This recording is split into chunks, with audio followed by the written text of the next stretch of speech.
Hi viewers, welcome back to my channel. ఈరోజు మనం రాజ్మా కర్రీని ఎలా తయారు చేసుకోవాలో చూద్దాం. ఈ రాజ్మా కర్రీ చాలా బలము మరియు ప్రోటీన్స్ ఉన్న ఫుడ్. రైస్, చపాతీ, పుల్కా అన్నిటిలోనూ చాలా టేస్టీగా ఉంటుంది.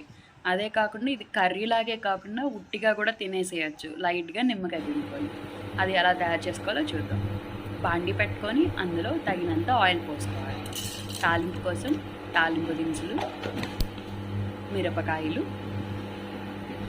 అలాగే 2 రెబ్బల కరివేపాకు వేసుకొని బాగా వేగించాలి. తాలింపులు లైట్ గోల్డెన్ కలర్ వచ్చేంత వరకు ఉంచుకొని చిన్న చిన్నగా కట్ చేసుకున్న ఆనియన్స్ని యాడ్ చేసుకుందాం.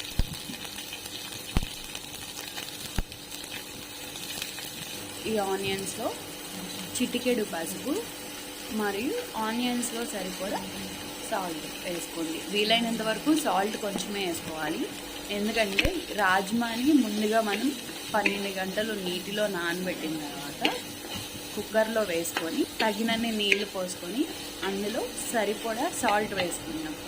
అక్కడ సాల్ట్ యూజ్ చేసుకుంటాం కాబట్టి మనం ఆనియన్స్లో కుదిరినంత తక్కువ వేసుకుంటే మంచిది, లేకపోతే ఉప్పు కసిమైపోతుంది. కుక్కర్లో 2 విజిల్స్ వచ్చేంత వరకు ఉంచుకొని పక్కన పెట్టుకోవాలి. ఈ విధంగా లైట్ గోల్డెన్ కలర్ వచ్చేంత వరకు ఆనియన్స్ని ఉంచుకోవాలి. ఇలా కలర్ చేంజ్ అయిన తర్వాత అల్లం వెల్లుల్లిపాయ పేస్ట్ని కొంచెం యాడ్ చేసుకుందాం.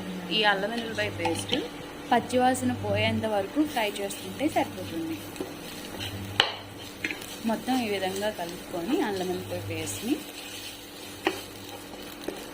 పచ్చివాసన పోయిన తర్వాత చిన్నగా కట్ చేసుకున్న టమాటాలు 1 కప్పు యాడ్ చేసుకుందాం. టమాటాలు చిన్నగా కట్ చేసుకోవడం ద్వారా చాలా తొందరగా ఉడికిపోతాయి. కర్రీ కొంచెం ఫాస్ట్గా ఉడుకుతుంది. గ్యాస్ని కరెంట్ని ఆదా చేసుకోవచ్చు కరెంట్ స్టవ్ అయితే. మొత్తం కలుపుకొని ఒకసారి ఈ విధంగా మూత పెట్టుకోవాలి.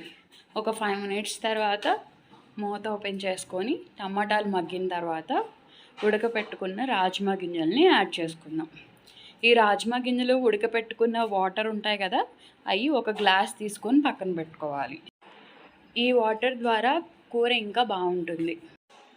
కొంచెం కొత్తిమీర పొడి యాడ్ చేసుకొని మొత్తం ఒకసారి కలుపుకోవాలి.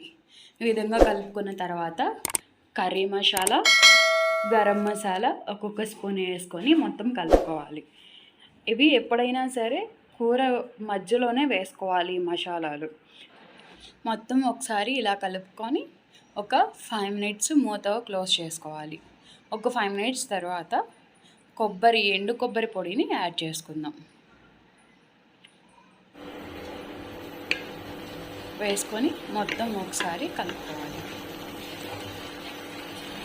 ఇప్పుడు కర్రీకి సరిపడా కారాన్ని యాడ్ చేసుకుందాం.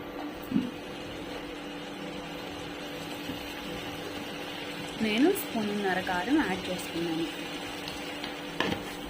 మొత్తం ఒకసారి కారం మొత్తం కలిసేలాగా మొత్తం కలుపుకోవాలి.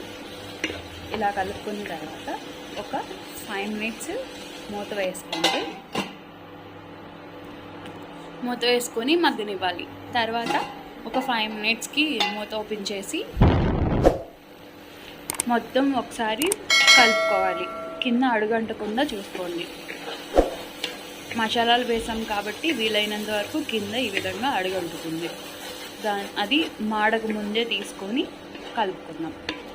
ఇలా మొత్తం కలుపుకున్న తర్వాత కర్రీలోని వాటర్ అంతా ఎగిరిపోయి నూనె ఈ విధంగా పైకి వచ్చేంత వరకు ఉంచుకోవాలి. ఇలా వచ్చిన తర్వాత ఒక బౌల్ తీసుకొని బౌల్లో సర్వ్ చేసుకోవడమే.